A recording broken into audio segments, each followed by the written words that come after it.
this is a very crucial part of what a variation. That is what a partial variation. And then let's demonstrate that by this example. So one of the questions are the cost of producing car or motor car in a certain factory is partly, right? So the word here is what partly. So once you have that or you come across this word partly, that tells you that that was what a partial what variation.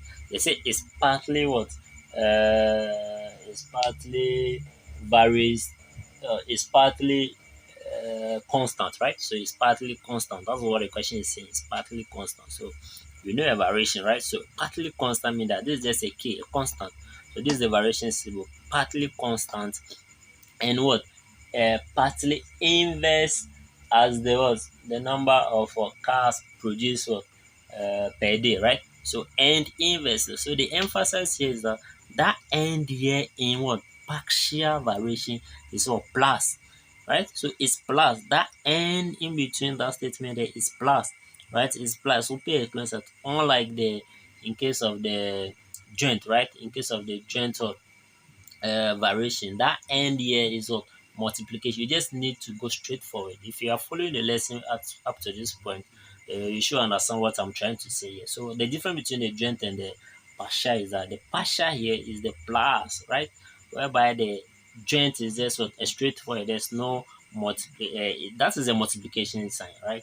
So for the partial, it's just what a plus, and then for the partial too, you have two different what constants.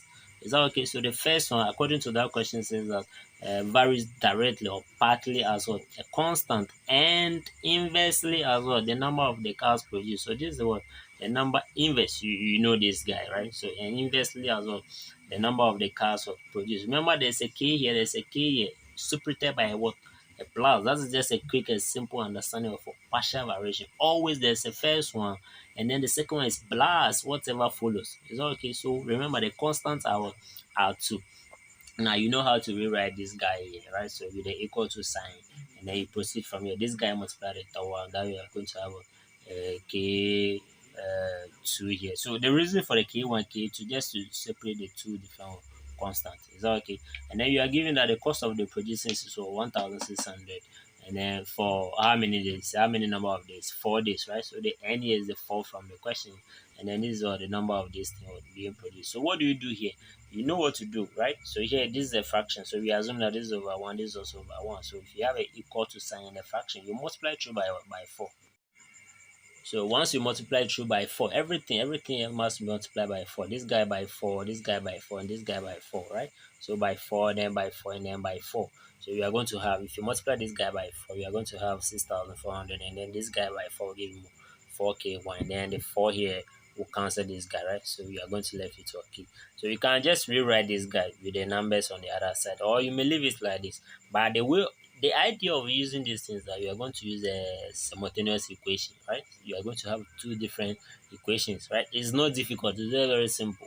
So just rewrite this guy with this guy, the two guys here first and before the number, right? So in the form of what simultaneous equation. Now look at the second part. So the second part of the question is saying that what are they saying? So, but I learned that part there, the cost of producing on producing 5 days, right? On 5 days, which is the end year, is the cost was 1,000. 1,420, right? So the cost of the producer on 5 days is 1,000. So remember the expression here. This is what we are having, right? So the cost is here, and then the number is also here. Just replace that, as I did before. Just replace that with this guy, and then you multiply everything by 5, the denominator here, right? So you are going to have this guy. That is 7100, and then with this one. So with these two equations here, we are going to solve these two equations simultaneously. So this is the equation 2, right? And then this is also the equation 1. Just solve these two equations simultaneously. If you don't know how to solve this, just comment down below, right? Just comment down. Whatever you are studying, just comment down below. So you solve these two equations simultaneously, then you have your k1 and then what your k2. Remember, if you have the k1 the k2 previously, what do? You take this guy back and then plug it into what the equation here. Is that okay? You plug it into this equation here.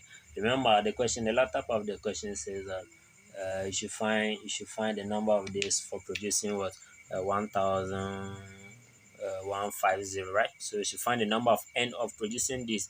So once you have your k1 and k2, just replace this guy by 1000, here, and then your n here, this k here will be the values of the k from the simultaneous equation, this 2k, right? So this 2k will be the values of solving this two simultaneous equation. And then straightforward, you can easily solve for the n.